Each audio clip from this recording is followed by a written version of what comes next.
بسم اللہ الرحمن الرحیم۔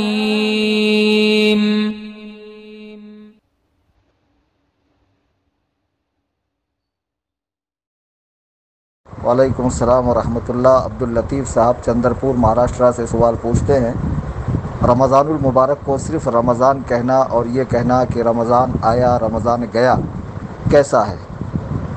جو سوال آپ نے پوچھا ہے اس سے متعلق آج مجھے ایک ویڈیو ایک صاحب نے بھیجی ہے۔ بمبئی میں ایک تحریک ہے، اس تحریک کے نائب امیر صاحب اس سوال کا جواب دیتے ہوئے کہتے ہیں کہ رمضان اللہ کا نام ہے، اس لیے صرف ایسا نہیں کہنا چاہیے کہ رمضان آیا اور گیا۔ جب بھی کہیں تو پوری بات کہیں، رمضان کا مہینہ آیا رمضان کا مہینہ گیا، اور دلیل دے رہے ہیں کہ اللہ قرآن میں فرما رہا ہے شہر رمضان الذی انزل فیہ القرآن، کہ ہم نے قرآن کو رمضان کے مہینے میں نازل کیا۔ تو یہ دیکھ کر مجھے بڑا تعجب ہوا کہ جو لوگ عالمی پیمانے پر تنظیمیں اور تحریکیں چلاتے ہیں، ان میں غیر عالموں کو اتنے بڑے مقام پر کیوں رکھا جاتا ہے، اور وہ اس قدر غیر محتاط کیوں ہوتے ہیں کہ بولتے وقت ان کو شرعی نزاکتوں کا احساس نہیں ہوتا ہے۔ اور اتفاق سے آج ہی ایک صاحب نے دوسری تحریک جو پاکستان میں چل رہی ہے، اس کے بانی مولانا الیاس قادری ہیں، تو انہی کی زبانی ایک مسئلہ سننے ملا ویڈیو میں، غالباً 5-10 سال پرانا ہوگا چونکہ سبز عمامہ شریف پہنے ہوئے ہیں۔ تو ان سے مسئلہ پوچھا گیا کہ گھر کے باتھ روم میں اگر جینٹس کی چپل رکھی ہوئی ہو، لیڈیز پہن لے، یا لیڈیز کی چپل ہے جینٹس پہن لے تو کیا حکم ہے؟ تو فرماتے ہیں کہ اگر جینٹس کی چپل ہے لیڈیز پہن لے تو گنہگار ہوگی، اور اگر لیڈیز کی چپل ہے جینٹس پہن لے تو وہ گنہگار ہوگا۔ میری سمجھ میں نہیں آتا ہے کہ لوگ مجتہد بننے کے چکر میں اور کچھ نیا کرنے کے چکر میں شرع شریف کی نزاکتوں کو کیوں نہیں ملحوظ رکھتے ہیں۔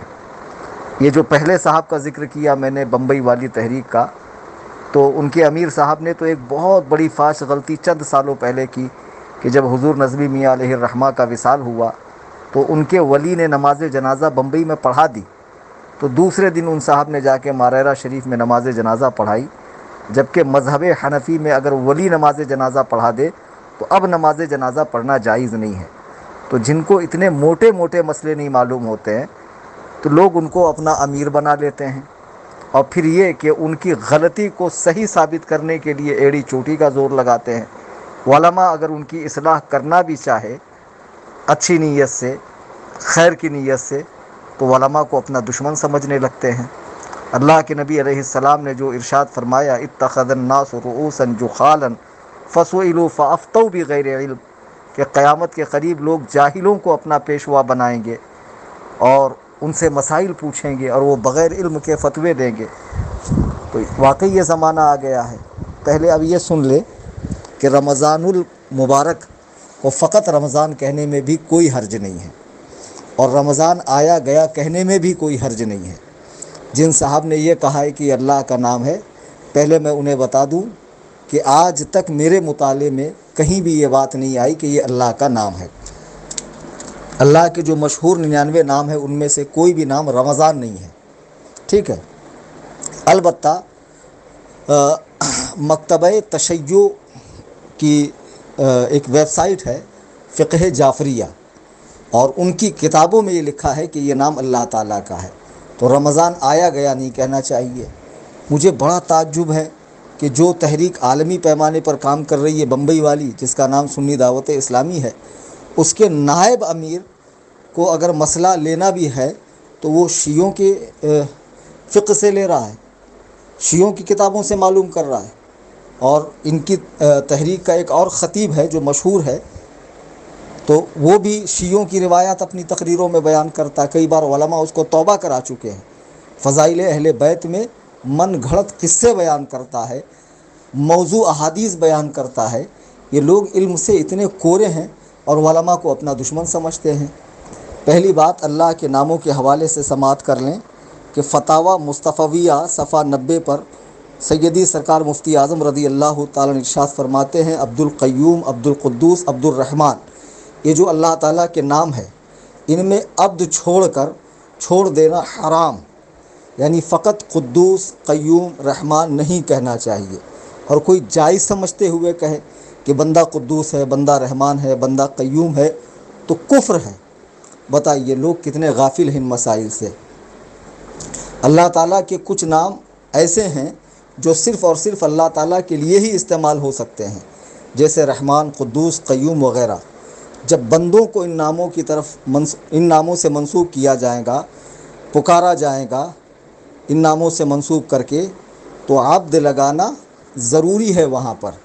جی ہاں، وہاں پر عبد لگانا ضروری ہے۔ اور کچھ نام ایسے ہیں اللہ تعالیٰ کے کہ جن میں عبد لگانا ضروری نہیں ہے، جیسے عزیز ہو گیا، علیم ہو گیا، سمجھے، رحیم ہو گیا، کریم ہو گیا، چونکہ قرآن کریم نے نبی رحمت صلی اللہ علیہ وسلم کو رحیم و کریم بھی کہا ہے۔ یعنی اگر کوئی یوں کہے کہ عزیز آیا، عزیز گیا، رحیم آیا، کریم گیا، تو اس میں کوئی مذائقہ نہیں، جبکہ یہ اللہ تعالیٰ کے نام ہیں، اور قرآن کریم میں بھی اللہ تعالیٰ کے نام ہیں۔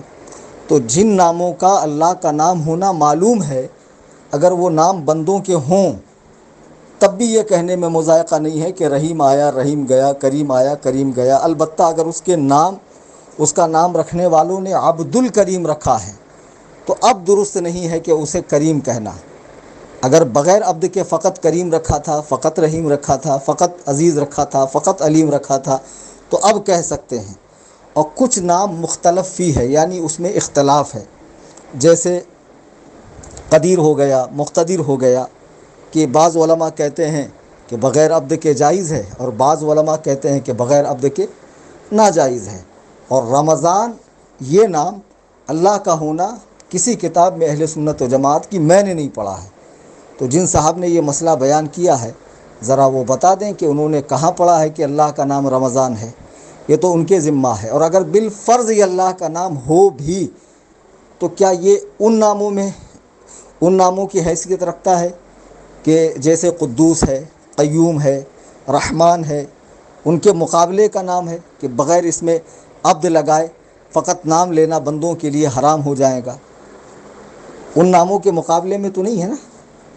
پہلے تو اس کا اللہ کا نام ہونا معلوم نہیں ہے۔ اگر بالفرض ہو بھی اور کوئی کہے کہ رمضان آیا، رمضان گیا، تو مراد اس کی مہینہ ہی ہوگا، مراد اس کی مہینہ ہی ہوگا۔ اور اللہ تعالیٰ نے اس لیے مہینہ استعمال کیا کہ اللہ نے 12 مہینے بنائے ہیں۔ تو کس مہینے میں قرآن اتارا یہ بتانے کے لیے کہا ہے شہر رمضان الذی انزل فیہ القرآن، کہ ہم نے جو 12 مہینے ہیں ان میں سے ان 11 میں نہیں بلکہ اس 12ویں کے اندر، یعنی اس ماہ رمضان میں قرآن کو اتارا ہے۔ اور کوئی یوں کہے کہ رمضان آیا گیا، اس میں کوئی مذائقہ نہیں ہے اور گنہگار ہونے والی کوئی بات نہیں ہے۔ اور دوسری بات، وہ جو صاحب نے ارشاد فرمائی کہ اگر باتھ روم میں مرد کی چپل ہو، لیڈیز پہن لے تو گنہگار ہو جائیں گی، ان کو سوچنا چاہیے کہ اتنا بڑا وہ حکم لگا رہے ہیں تو فقہ کا کون سا جزیہ ان کے ہاتھ لگ گیا؟ اس میں تشبہ بالرجال والی کون سی بات ہو گئی؟ کوئی باتھ روم میں جاتا ہے تو کیا وہ سفر پہ جاتا ہے، سیر سپاٹے کے لیے جاتا ہے، بازار میں سیر و تفریح کے لیے جاتا ہے، دور و دراز کے مقام پہ جاتا ہے؟ باتھ روم کی چپل ایسی کامن چپل ہوتی ہے جس کو سب پہن سکتے ہیں، وہ کوئی خاص مردوں کا جوتا نہیں ہے کہ اگر عورت پہن لے تو یوں کہا جائے گا کہ اس نے مردوں سے مشابہت کی۔ اگر وہ خاص مردوں کا جوتا ہوتا تو تشبہ بالرجال کا الزام آ سکتا تھا۔ اگر خاص عورتوں کی سینڈل ہوتی اور مرد استعمال کرتا تو تشبہ بالنساء کا الزام اس پر آ سکتا تھا کہ اس نے عورتوں سے مشابہت کی ہے۔ اب یہ کہتے ہیں کہ عورتوں کی چپل الگ رکھی جائے، مردوں کی الگ رکھی جائے، تو پھر چھوٹے بچیوں کی بھی الگ رکھی جائے، چھوٹے بچوں کی بھی الگ رکھی جائے، یعنی باتھ روم نہ ہو گیا وہ ایک باقاعدہ اس کو دکان بنا لی جائے چپل کی۔ اس طرح کی باتیں نہیں کرنی چاہیے۔ باتھ روم میں جو چپل ہوتی ہے اس کو پہنتے وقت کسی کا ارادہ یہ نہیں ہوتا ہے کہ میں عورتوں کی نقل کر رہا ہوں یا میں مردوں کی نقل کر رہی ہوں، وہ صرف اس لیے ہوتی ہے کہ پیر کو ٹھنڈک سے بچانے کے لیے، پیشاب کے چھینٹوں سے محفوظ رکھنے کے لیے، پیر کو پانی سے بچانے کے لیے پہنی جاتی ہے، اور وہ عام طور پر کامن سلیپر ہوتی ہے جس کو سب پہن سکتے ہیں۔ بہرحال جو بھی اس طرح کے مسائل لوگ بیان کرتے ہیں آج انٹرنیٹ میں، لوگوں کو چاہیے کہ اہل سنت و جماعت مسلک اعلیٰ حضرت کے پابند علماء سے رجوع کیا کریں تاکہ صحیح مسائل کا علم ہو۔ واللہ تعالی عالم۔